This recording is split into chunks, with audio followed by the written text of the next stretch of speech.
Khargeji, Adhir Ranjanji, members of the CPP, and friends, we have gathered here under extraordinary circumstances. India is in the grip of a deadly health disaster, life-saving medicine, oxygen, and vaccines.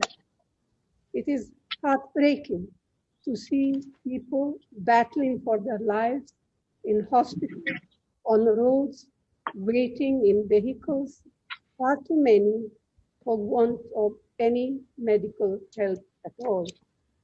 And what is the Modi government doing? Instead of alleviating their suffering and pain, it has abdicated its fundamental responsibility and duties towards the people. The government's own empowered groups and its National Task Force for COVID-19 had warned the Modi government that a second wave was imminent and urged it to plan and prepare for it. The Parliamentary Standing Committee on Health and opposition parties had raised serious concerns regarding our preparedness. Yet, earlier this year, the Prime Minister arrogantly boasted that he had defeated the pandemic, and his party obediently felicitated him for his so-called success. Ignoring expert advice, the Modi government refused to strengthen the supply chain for oxygen, medicine, and ventilators. It failed to place sufficient orders for vaccine, rather he gifted many away to foreign countries in time to meet the needs of our people. Instead, it consciously chose to allocate thousands of crores for non-essential projects that have nothing to do with the people's well-being. Instead of helping desperate patients, some BJP governments have been using the state's repressive power to arrest people. Why and for what? Merely for crying out for help. They are cracking down on citizens groups who are trying their best to help. They are also compelling social media platforms and the media to obfuscate the truth and ignore the pleas of desperate citizens. As all of you know, Parliament had allocated rupees 35,000 crores in the union budget to ensure free vaccine for all. Yet, the Modi government has placed the burden on already stretched state governments. It has allowed differential pricing for vaccines. It has refused to enforce compulsory licensing to increase the vaccine production. The Modi government's inequitable vaccination policy will exclude millions of Dalits, Adivasi, OBCs, as well as the poor and the marginalized.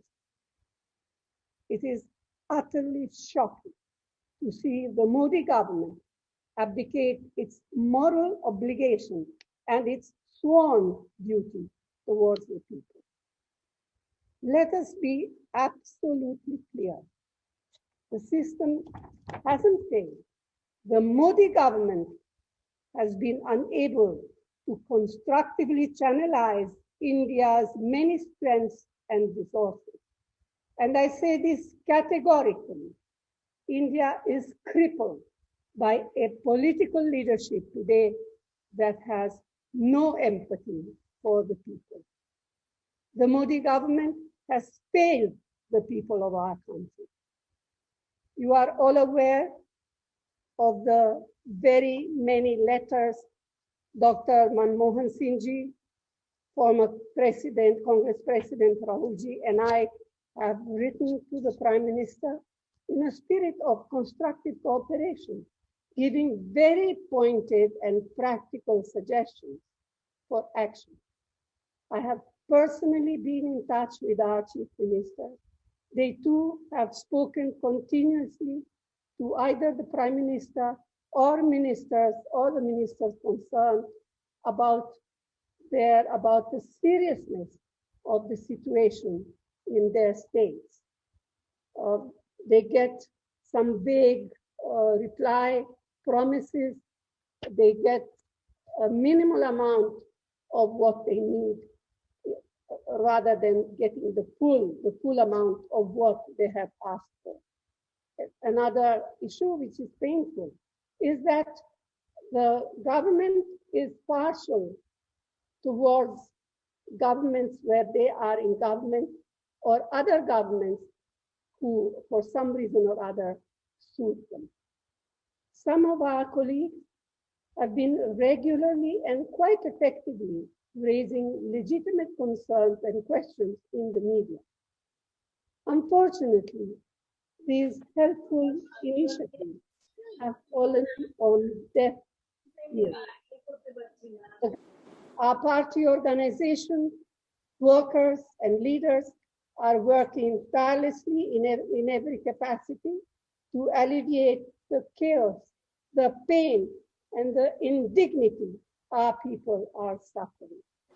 They are contributing their time and resources to ensure that people are able to access oxygen supplies, medicine, ventilators, and hospital beds. Free ambulance services have started in some places. Facilities for telecounseling by doctors have been set up, and helplines have been established. The Youth Congress efforts have been particularly noteworthy. I'm sure all of you are also involved in your respective areas in extending help and assistance to the needy.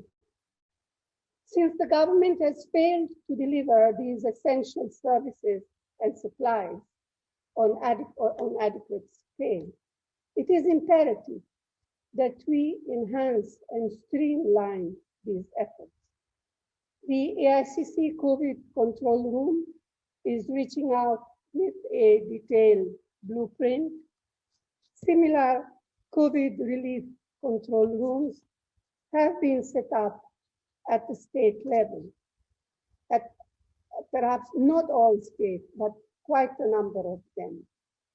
Efforts must be made to organize ambulances, temporary beds, oxygen concentrators, and necessary medicine. In our party, there are so many resourceful persons and colleagues, and I would urge them to come forward and render whatever help possible through our relief control room or on their own. Friends, the Congress Party firmly believes that fighting COVID is not a government versus us battle, but a us versus corona battle. This battle transcends political differences. We have to fight this battle together as a nation.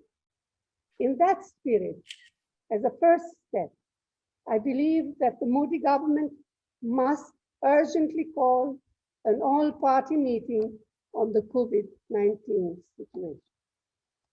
The Congress Party also demands that standing committees must be convened virtually to ensure collective action and accountability to combat the pandemic better.